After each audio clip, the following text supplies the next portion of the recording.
Hello and welcome to another video tutorial here on understanding body language, liars, cheats and happy feet. It's Friday. I hope everyone's having a good day and everyone had a good Christmas and New Year.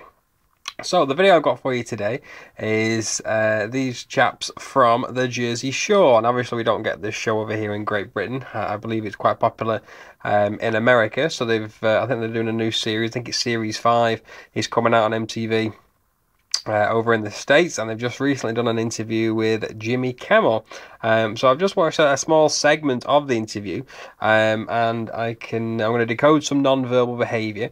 I'm going to show you how silently two of these people from Jersey Shore don't exactly see eye to eye, but it's all done silently. So let's start the video at the very beginning, and let's see if we can decode any non-verbal behaviour. So let's start at the very beginning. So, seating position is always an interesting one when you're on a show. The person who is sat at the end often feels the most anxiety or stress because he's the furthest away from the conversation. We can see how these three all huddle together, whereas this chap here, Mike, is angling his body away from Jimmy. So already you might feel slightly left out from the conversation. So, we're going to see throughout the interview that his anxiety and stress levels start to increase, whereas these three start to decrease because they're engaged more in the conversation and they're more in line with Jimmy's eye line. So, let's just start the interview and let's see what we can spot.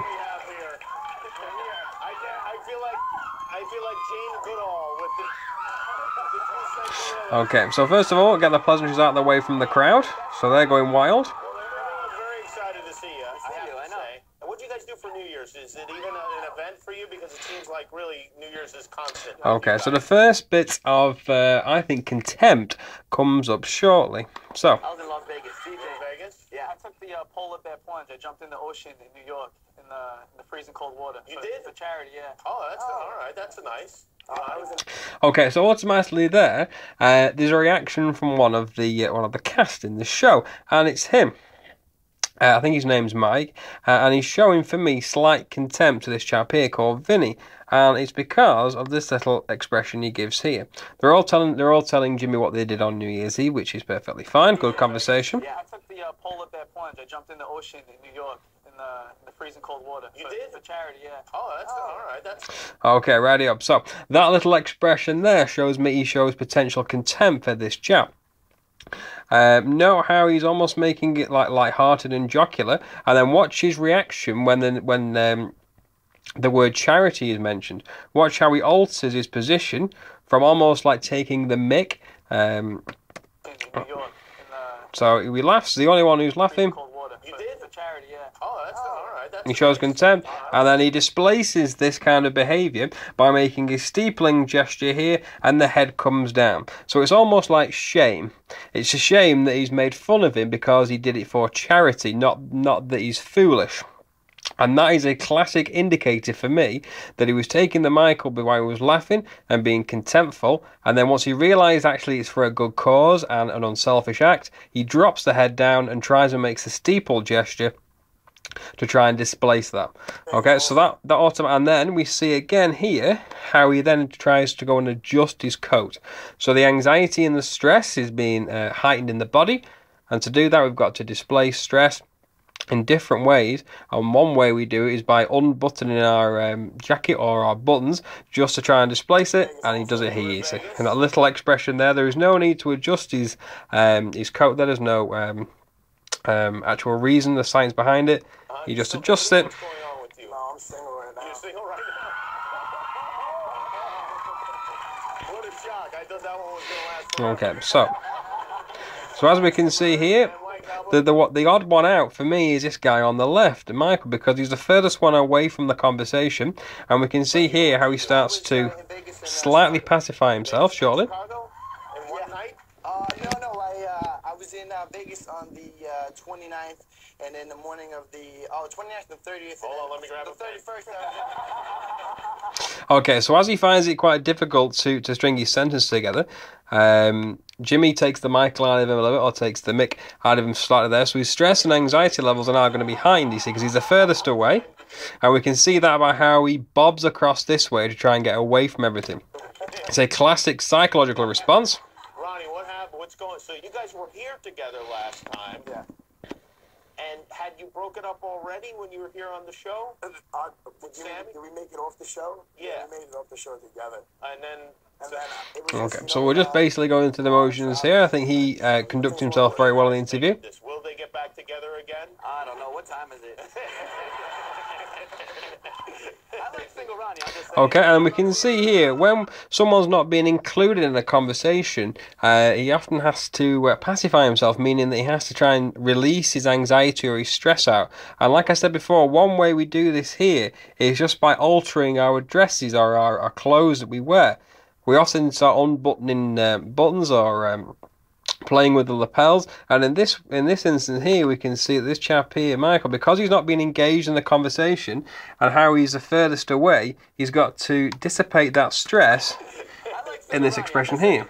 He starts fiddling around, he starts replaying with things, he checks down, he keeps playing, and he keeps having a little fiddle there, you see. Okay, and that's because he's not being included in the conversation because he's the furthest away. What you'll find is throughout these other interviews of people of 3 or 4 or 5 people sat down, the one that's furthest away will fidget a lot more than the people in front here, you see, because they're not included in the conversation as much. And it's a classic psychological response to almost being left out. You'll try and fidget and find something to do. But Ronnie, you don't see that. You just keep doing the same. However, what's happened there is that Jimmy has potentially noticed this kind of silent behaviour, and the next question is focused on hopefully Michael here, which he does here. Here we go. Consider yourself a troublemaker? Not really. Not really. Because it does seem like... No. I'm actually, I guess, a bad boy with a good heart. Okay, so a bad boy with a good heart. Obviously, this is not taken in. Don't take this the wrong way. It's all in a bit of jest. But note the facial expression he gives after he says that. I guess a bad boy with a good heart. A bad boy with a good heart, and then he flashes the contempt facial expression, one of the 7 universal facial expressions we can make with the 43 muscles. Okay, and it's the only asymmetrical facial expression we can make. So he just said there, listen to what he says, and note the corresponding facial expression. So a bad boy with a good heart, does he believe that? Not really. So he shows us contempt. So he's got potentially no confidence in what he's just said. If he did have full confidence, you'll find that the smile he gives will be symmetrical. It might not be a true smile because a true smile engages the orbicularis oculi at the corner of the eye, which is called a Duchenne smile. We don't see that, we see contempt. But don't forget, it's all a bit light-hearted, but his immediate facial expression to what he's just said is contempt. So this will all have been subconscious. He won't have planned to do that particular facial expression. That'll have been the internal feeling of how he should present himself facially.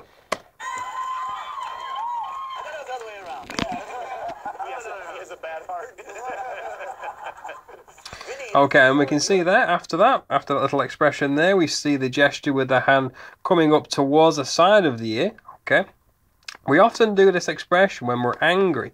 You'll notice that you'll place the hand towards the ear, and you'll often lean on it. So it can be perceived as being angry. However, we don't see the eye glare coming in, so I think he's getting more and more frustrated about potentially maybe being made fun of, or being the furthest one away. Hey, I think you were going to be a lawyer when you headed in. And we can see by the tapping down of the hand, straight down there. There you go. So we're seeing repeated behaviour. And the next little bit of contempt, I think, that Michael shows Vinny is in this next section here. Ultimate pickup line. Yeah, I was going to law school, and then actually I took my LSAT the day the show premiered. And? Did you do well on it? I did all right. I had a 3.9 GPA, so I did well enough to get into a good law school. 3.9? You'd think you'd be kicked off of this show, perhaps. Okay, so he's talking about his law school and how well he did on the exam before the show. That's what I'm saying. You must not have known that when you signed up. You changed, bro. You changed. And is that something that you're planning to go back? Okay, and note how we can see in this particular section here that there's one person who's got his legs folded and arms in the middle. And it's this chap again that's the furthest away. He's now making what's known as a leg barrier, where the leg intertwines and locks into place on the opposing leg. It shows that he's maybe not as entirely comfortable as he once was. We often see this kind of leg position here shown when we're in comfort, and the hands are placed on top of the thighs to show comfort, like this chap here is. He's feeling extreme comfort. However, this guy now is feeling discomfort, because we're seeing a cluster of movements by having the hands interlocked, and we can see the figure 4 leg barrier he's making there. Do at any time? It's always on the back burner. I have my LSAT, you know, and we'll see what happens. Represents you, Vinny, from the Jersey Shore. Okay, and then we can see now how this chap on the left, Michael, makes fun of Vinny, and watch the expression he gives when he's talking about him being a lawyer. We'll see what happens. Represents you, Vinny, from the Jersey Shore. Okay, and there we go. We can see that expression there, you see. Or he mimics Vinny in the pursuit of obviously being a lawyer, and we can see that particular expression, facial expression he gives there, you see. Just watch the whole thing back in real time. Know how he treats his statement with contempt. We'll see what happens. Represents you, Vinny, from the Jersey Shore. Okay, so again there, so we can see there that there's repeated behaviour between these two. We saw it in the instance when this chap said he jumped into the river in New York and it was for charity. We saw the facial expression this guy gave, and then when he said it was for charity, he showed potential shame with dropping of the head and making a steepling gesture. When this chap mentions about how he wants to be a lawyer, we can see how he treats that that particular statement by how he flashes that particular expression there, you see. Okay, so it's almost like it's light-hearted, jocular fun, but at the same time it's repeated behaviour. It's every time this guy speaks, this guy here undermines it silently by mimicking actions or facial expressions or doing this particular expression here. But his anxiety will have been heightened because he's the furthest one away and he's not necessarily in the conversation line, which these three are. Okay, so you can clearly see here that these two have excellent rapport together. They look well, whereas the odd one out for me is certainly Michael on the left, because he's still making that particular leg movement and he's not changing his position. He's now favouring that position. And there we go. Okay, so I'll pause it there. So it's interesting to know that I've done a little bit of research on this to see if it's well documented that these two have a history of potentially not getting on, because I've never seen Jersey Shore. It's the first time I've ever noticed it on this interview. I've done a little bit of research, and the last little bit of segment I found was on some website where it said that Vinny just kind of handles Mike, and it says, I was never best friends with Mike to begin with. I will probably get along with him better now than I ever did. And it says, off the show we never really talk, we never have. We see things, we see each other at events and stuff. There was no hard feelings or anything, but on the show what you're seeing is just me avoiding the drama. I can't deal with it. It's stressful enough being away from home, so I don't need any more stress, and he brings a lot. So that's a statement that's come from Vinny about Michael, and you can certainly see how he causes Vinny anxiety and stress.